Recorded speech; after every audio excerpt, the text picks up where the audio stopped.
and good morning everyone. We are Group 3 and we are about to present the LRTA. So let's begin with current trends and issues. The development of rail transit in our country is the lack of expertise in the planning, technology, and operation of these modes. We have virtually invented a new mode and reliable rail transit. A concerted effort must be made to apply the technical skills that this technology requires to fully realize its great potential.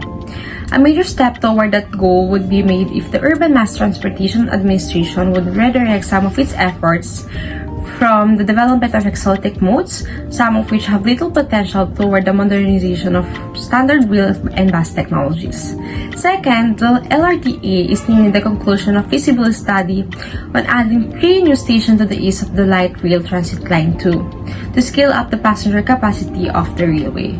According to LRTA Deputy Administration of Operations and Engineering, Paul Chua, the agency is finalizing the feasibility study for the Kuguay extension project of the LRT2. Chua said the project involves putting up additional 3 stations to the east of LRT2 to lessen the passenger volume that builds up in the final stop, which is the Masinag.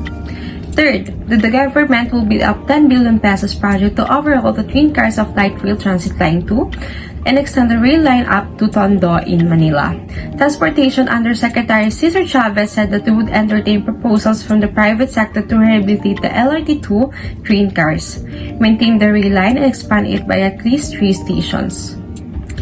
Fourth, after a slowdown during the energy crisis, automobile ownership has continued to increase in virtually all countries.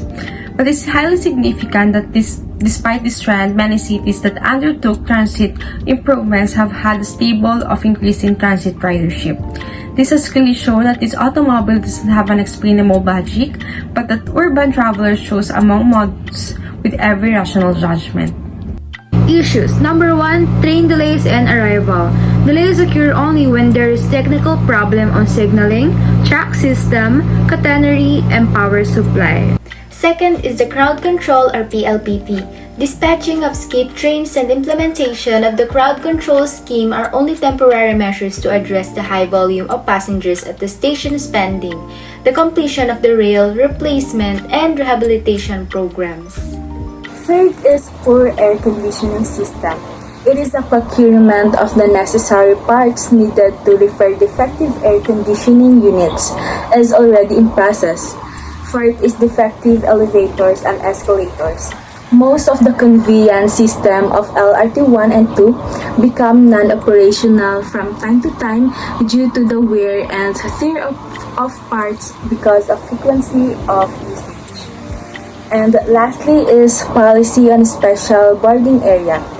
It is a station security personnel, platform guards, and train escorts are instructed to strictly implement the restrictions of who among passengers are authorized to board the special boarding area. These are senior citizens, disabled or differently abled passengers, pregnant women, and children below 4 feet who are accompanied by guardian on. These are the rules, guidelines, and policies in transportation. Next is the LRT1 rules. First, do not go down the tracks. Second, bomb jokes or false report bomb threats are punishable by law. Bring up to 3 items in luggage. Submit belongings for inspection before entering the station. Never leave your baggage unattended. No littering. No reuse to disorderly or offensive acts. Persons under influence of alcohol and drugs are not allowed. The guidelines are: number 1, no mask, no entry. Number 2, thermal screening will be done upon entry of LRT1 station. Number 3, those with temperature greater than 37.6 Celsius will not be allowed to enter the station.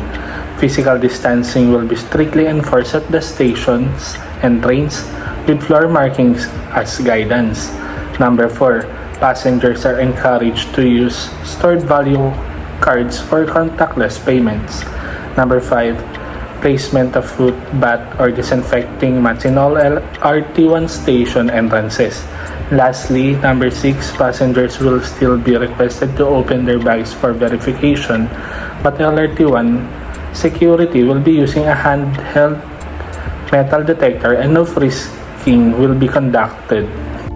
So here's the policy in LRT1. no talking and no answering phone calls policy, no face mask, no face shield, no entry policy, no vaccine, no ride policy.